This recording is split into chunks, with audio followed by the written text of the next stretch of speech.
Oui, ceci est une méditation sur la grâce, la sagesse et les paroles. Bonjour et bienvenue. Aujourd'hui, c'est le 27 avril et nous sommes dans le chapitre 9 de Proverbes.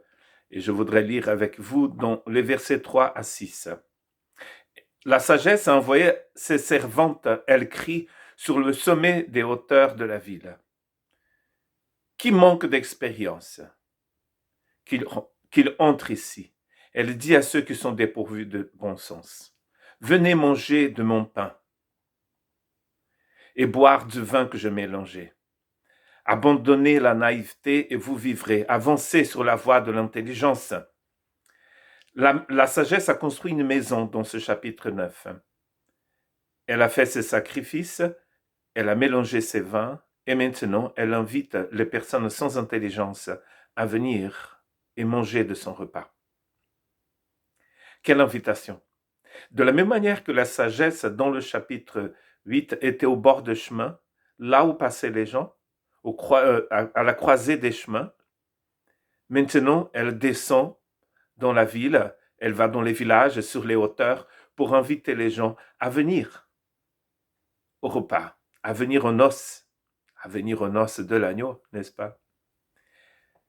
Il est très important de souligner ici que ces personnes sont des personnes qui sont dépourvues de bon sens. En fait, elles s'adressent à chaque être humain, souvent dépourvues de bon sens.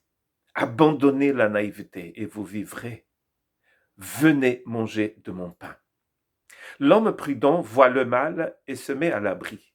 Mais ceux qui manquent d'expérience vont de l'avant et en subissent les conséquences.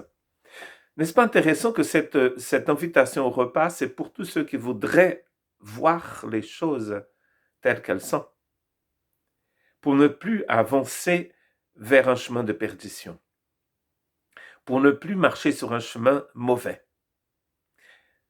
Venir à cette fête, c'est de se mettre à l'abri. Et ça, c'est un texte de Proverbe aussi, le chapitre 22, verset 3. Se mettre à l'abri dans la maison de la sagesse. Bien sûr, nous sommes en train de parler de la sagesse de Dieu. Et Paul nous dit dans son épître aux Corinthiens que Christ se fait sagesse de Dieu pour nous.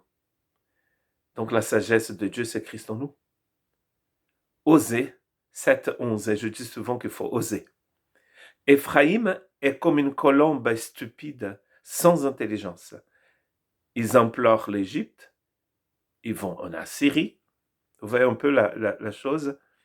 Ce sont deux grands ennemis du peuple d'Israël. Et ici, il parle de la petite tribu d'Éphraïm. Un ennemi au sud et un autre plus à l'est. Deux grands ennemis. Et qu'est-ce qu'ils font les personnes d'Éphraïm? Ils implorent l'aide de ces deux nations. C'est comme si on allait chercher de l'aide chez l'ennemi. C'est pour ça qu'il dit ils sont stupides et sans intelligence. N'est-ce pas incroyable de penser que parfois nous allons chercher de l'aide chez Satan? Nous allons chercher de l'aide là où il n'y en a pas. Chercher la vie là où il n'y a que la mort. Nous voudrions être dans la lumière, mais nous allons chercher de l'aide dans les ténèbres. C'est à ce genre de personnes que cette sagesse s'adresse. Venez manger chez moi. Vous qui cherchez de l'aide en Égypte, vous qui cherchez de l'aide en Assyrie, plus au nord, c'est la Syrie, Assyrie, pas L apostrophe Syrie. Deux grands ennemis. Pourquoi cherchons-nous de l'aide chez l'ennemi au lieu d'aller manger chez le Seigneur? Et il a une autre invitation, et celle-ci vient de Jésus-Christ, notre Seigneur, dans Matthieu, chapitre 26, versets 26 à 28. Pendant qu'il mangeait, Jésus prit du pain et prononça la prière de bénédiction. Puis il le rompit et le donna aux disciples en disant, prenez, mangez ceci à mon corps. Il prit ensuite une coupe et remercia Dieu, puis il la leur donna en disant, buvez-en tous, car ceci est mon sang, le sang de la nouvelle alliance, qui est versé pour beaucoup pour le pardon des péchés. Il est en train de nous inviter ici à venir au repas, à son repas. Et dans le repas du Seigneur, c'est étonnant, il nous invite à manger de lui, avoir une communion parfaite avec le Seigneur, être à sa table, être rempli de son intelligence, de sa sagesse, boire de la coupe d'Agapé, l'amour de Dieu, qui ramène avec lui toutes sortes de fruits, tous fruits de l'Esprit Saint en nous. Au lieu d'aller manger en Égypte en, en Assyrie, nous venons à la table du Seigneur.